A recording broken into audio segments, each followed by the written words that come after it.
दरम्यान 6 खासदारांच्या बंडानंतर उद्धव ठाकरेंनी बंडखोर खासदारांच्या मतदारसंघात दौरे सुरू केलेत। आज ते यवतमाळ, वाशिम आणि हिंगोलीचा दौरा करतायत। यवतमाळमध्ये जाहीर सभेतून उद्धव ठाकरेंनी शिंदेंसह बंडखोर खासदार आणि भाजपवर निशाणा साधला। पुढील 3 वर्ष गद्दार खासदारांना सवाल विचारण्याचं आवाहन ठाकरेंनी केलं। मुलीची सोयरीक जुळवताना स्वतःची सोयरीक जुळवली असा टोला ठाकरेंनी खासदार संजय देशमुखांना लगावला।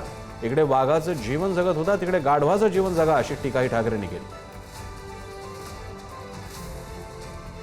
जिथे सापडेल तिकडे तुम्ही त्याला जा विचारलं पाहिजेस, मी तुला निवडून आणलेस का, तू माझ्याशी गद्दारी केलीस, मी माझ्या रक्ताचं पाणी केले, मी माझं रक्त आटवलेलं आहे, समोरनं पैसे आले आता तुला मिळतायत, त्यावेळेला मला सुद्धा जर पैसे मिळाले असते तर मी सुद्धा तुला पाडू शकलो असतो, पण मी भगव्याला आणि शिवरायाच्या निष्ठेला जागलो म्हणून तू खासदार झालाय। तुला काडीची किंमत नव्हती, तू बोल तू गद्दारी का केलीस। पुढचे 3 वर्ष हा कार्यक्रम तुम्हाला करावा लागेल। आहे हिंमत तुमच्यामध्ये? याबद्दल बोलण्यासाठी आपल्यासोबत पद्मेश पवार जे हा दौरा कव्हर करतायत पुढारी न्यूजचे आपल्यासोबत आहेत। पद्मेश, अतिशय वादळी सभा झाल्याचं किमान चित्र तरी दिसतंय त्या सभेतून, सभेतल्या लोकांमध्ये आणि सध्या तुम्ही जिकडे जाताय काय वातावरण होतं, आणखी काय बोललं जातंय, एक तुम्हाला फील कसा आला सभेचा, नवीन रिचार्ज होत आहेत का शिवसेना ठाकरे गटाचे सगळे पदाधिकारी, काय सांगाल? प्रसन्न सर, मी जेव्हा ही सभा पूर्ण जी कव्हर केली त्यामध्ये मला दिसलं की जवळपास हजारोंच्या संख्येने जी लोक आहेत ते उद्धव ठाकरे यांना ऐकण्यासाठी आले होते। सहसा जेव्हा ठाकरे हे नाव जेव्हा समोर होते तेव्हा अनेक लोक स्वतः तिथे त्यांना पाहायला जातात। जेव्हा ग्रामीण भागात उद्धव ठाकरे आधी देखील जात होते तेव्हा स्वतः सामान्य नागरिक त्यांना पाहण्यासाठी येत असतो, त्यांना ऐकण्यासाठी येत असतो। इथे जेव्हा सभा झाली यवतमाळ येथे तेव्हा देखील कार्यकर्ते होते, पण स्वतः जो सामान्य शेतकरी असतो, ग्रामीण भागातला जो नागरिक असतो तो स्वतः शेतीतली कामं सोडून, मी जेव्हा काही लोकांशी बोललो तुम्ही कुठून आलात तर बोललो आम्ही 40 किलोमीटर लांबून आलोत का, कारण उद्धव ठाकरे येत आहेत हे ऐकण्यासाठी आलो। ठाकरे माणूस येतोय, आम्ही बाळासाहेब जे जुने लोक होते ते बोलतो आम्ही बाळासाहेबांना पण ऐकत होतो, तेव्हा देखील बाळासाहेब जेव्हा इथे यायचे तेव्हा देखील आम्ही इथे येत होतो, आणि आता उद्धव ठाकरे आले तेव्हा देखील येत होतो।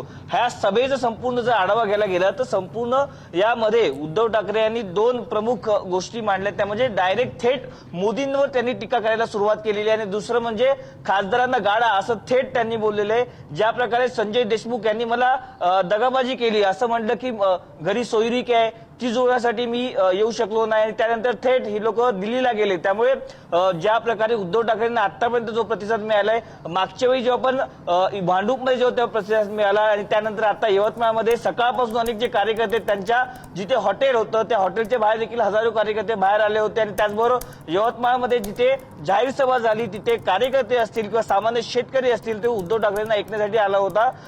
उद्धव ठाकरेंनी ज्या प्रकारे भाषण केलं त्याच्या आधी संजय राऊत त्यांनी भाषण केलं, आता जो पूर्ण त्यांचा दौरा असणार आहे तो वाशिम येथे असणार आहे, आणि एकीकडे पाहायला गेलं तर उद्धव ठाकरे स्वतः ग्राउंडवरती जाऊन लोकांशी बोलतायत, शेतकऱ्यांशी बोलतायत असं देखील पाहायला मिळतंय।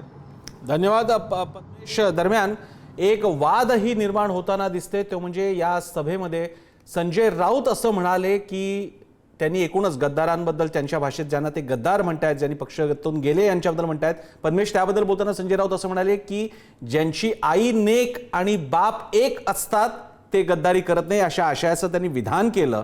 सध्या गेल्या काही दिवसात महाराष्ट्रामध्ये राजकारण्यांच्या भाषेमुळे गदारोळ तयार झालेला आहे, आणि अशा वेळी संजय राऊतांनी त्यांच्या पक्षातून गेलेल्यांच्या आई वडिलांना या वादात आणणं, याकडे तुम्ही कसं पाहता, याकडे संबंधित लोक सुद्धा कसं होते, ह्या नवीन वादाला जन्म देईल का यामुळे?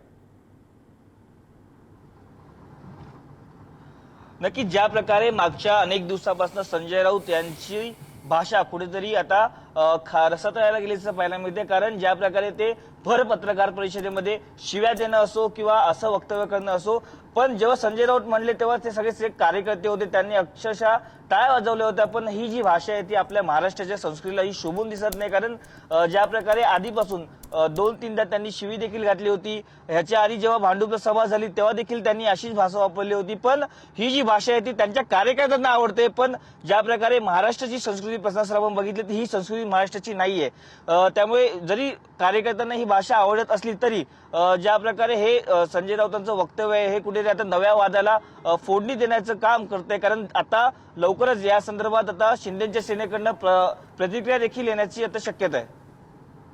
धन्यवाद पद्मेश, तुम्ही दिलेल्या या सविस्तर विश्लेषणासाठी आणि माहितीसाठी।